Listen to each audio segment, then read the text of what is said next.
warahmatullahi wabarakatuh. Selamat siang semuanya rekan-rekan mahasiswa. Kami dari kelompok 4 akan sedikit menjelaskan tentang reaksi eksotermal dan endotermal. Saya Marhan Budiono, saya bersama rekan saya Nada Safira. Termokimia adalah ilmu yang mempelajari hubungan antara energi panas dan energi kimia. Sedangkan energi kimia sendiri didefinisikan sebagai energi yang terkandung dalam suatu unsur atau senyawa. Energi kimia yang terkandung dalam suatu zat adalah semacam energi potensial zat tersebut. Energi potensial kimia yang terkandung dalam suatu zat disebut panas dalam atau entalpi dan dinyatakan dengan simbol H. reaksi eksotermal. Reaksi eksotermal yaitu reaksi yang membebaskan kalor. Kalor mengalir dari sistem ke lingkungan atau terjadi penurunan entalpi. Entalpi produk lebih kecil daripada entalpi reaksi. Jadi oleh karena itu perubahan entalpinya bertanda negatif. Pada reaksi eksotermal umumnya suatu sistem menjadi naik. Adanya kenaikan suhu inilah yang menyebabkan sistem melepas kalor ke lingkungan. Reaksi eksotermal.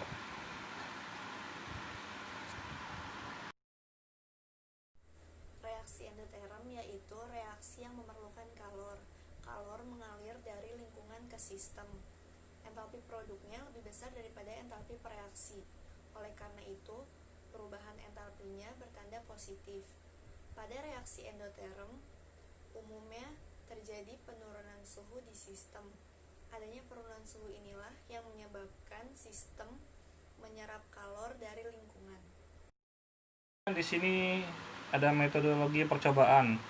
Untuk alat-alat yang digunakan pada percobaan reaksi eksotermal yaitu untuk alat yang pertama ada tabung reaksi, yang kedua penjepit tabung reaksi, yang ketiga spatula, 4 termometer, kelima ball pipet, dan keenam pipet ukur, ketujuh beker glass, yang kedelapan tiang statif dan klem, dan 9 botol semprot.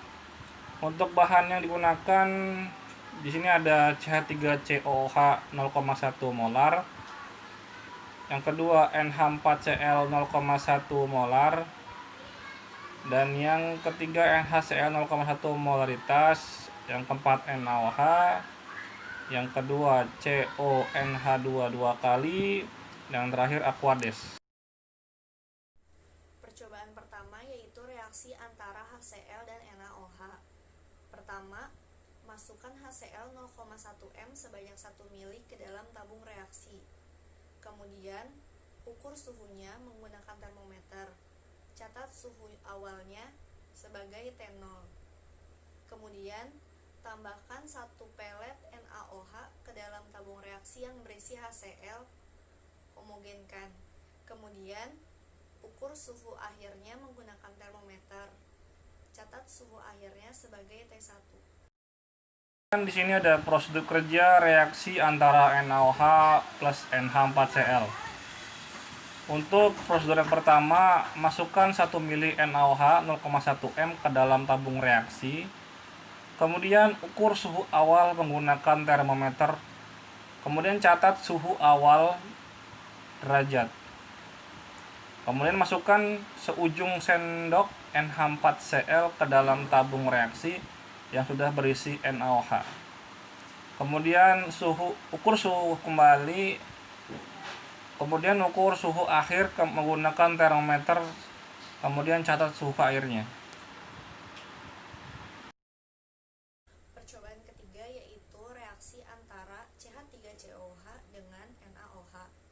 Langkah pertama, masukkan sebanyak 1 ml CH3COOH 0,1 m ke dalam tabung reaksi. Kemudian, ukur suhu awalnya menggunakan termometer. Catat suhu awalnya sebagai T0. Selanjutnya, tambahkan 1 pelet NaOH ke dalam tabung reaksi yang telah berisi larutan CH3COOH. Homogenkan, kemudian ukur suhu akhirnya menggunakan termometer. Catat suhu akhirnya sebagai T1. Kemudian sini ada prosedur reaksi antara H2 plus CONH2 dua kali. Yang pertama, masukkan 1 mili H2O ke dalam tabung reaksi. Yang kedua, ukur suhu awal menggunakan termometer, catat suhu awalnya. Yang ketiga, masukkan seujung sendok CONH2 dua kali ke dalam tabung reaksi yang sudah berisi H2O. Dan yang terakhir, ukur suhu akhir menggunakan termometer, catat suhu airnya. Dari praktikum yang telah dilakukan, didapatkan hasil sebagai berikut. Pada percobaan pertama, yaitu reaksi antara HCl dengan NaOH, suhu yang didapat adalah 30 derajat Celcius dan suhu airnya 42 derajat Celcius. Pada percobaan kedua, yaitu NaOH dengan NH4Cl, suhu awalnya sebesar 30 derajat Celcius dan suhu akhirnya 28 derajat Celcius. Pada percobaan ketiga, yaitu antara CH3COH dengan NaOH, suhu awal sebesar 29 derajat Celcius dan suhu akhirnya sebesar 40 derajat Celcius.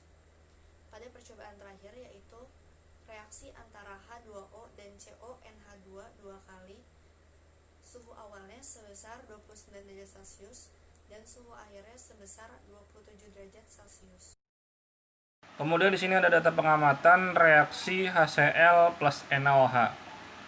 Di sini ada reaksinya HCl plus NaOH menjadi NaCl plus H2O.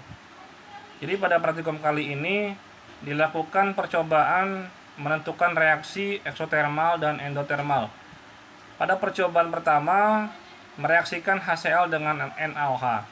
Saat HCl dimasukkan ke dalam tabung reaksi, kemudian diukur suhunya dengan termometer, hasil yang didapat adalah 30 derajat Celcius. Kemudian ditambahkan NaOH, lalu diukur hasilnya adalah 42 derajat Celcius. Jadi dari hasil yang didapat pada percobaan pertama, reaksi tersebut termasuk ke dalam reaksi eksotermal. Mengapa? Karena reaksi eksotermal merupakan reaksi yang melibatkan perpindahan kalor dari sistem ke lingkungan, ditandai dengan naiknya suhu lingkungan di sekitar sistem. Pada percobaan kedua, yaitu mereaksikan antara NaOH dengan NH4Cl. Pada saat NaOH dimasukkan ke dalam tabung reaksi, kemudian diukur suhunya menggunakan termometer, hasil yang didapat sebesar 30 derajat Celcius. Kemudian ditambahkan NH4Cl, suhunya berubah menjadi 28 derajat Celcius. Dari hasil yang didapat pada percobaan kedua, reaksi tersebut termasuk ke dalam reaksi endoterm, karena reaksi endoterm merupakan reaksi yang disertai dengan perpindahan kalor dari lingkungan ke sistem dan ditandai dengan adanya penurunan suhu lingkungan di sekitar sistem. Kemudian di sini ada data pengamatan reaksi antara CH3COH dan NaOH. Di sini ada reaksinya CH3COH plus NaOH menjadi CH3CONa plus H2O. Jadi pada percobaan ketiga mereaksikan CH3COH dengan NaOH. Jadi saat CH3COH dimasukkan ke dalam tabung reaksi, kemudian diukur suhunya dengan termometer. Hasil yang didapat adalah 29 derajat Celcius. Kemudian ditambahkan NaOH, lalu diukur hasilnya adalah 40 derajat Celcius.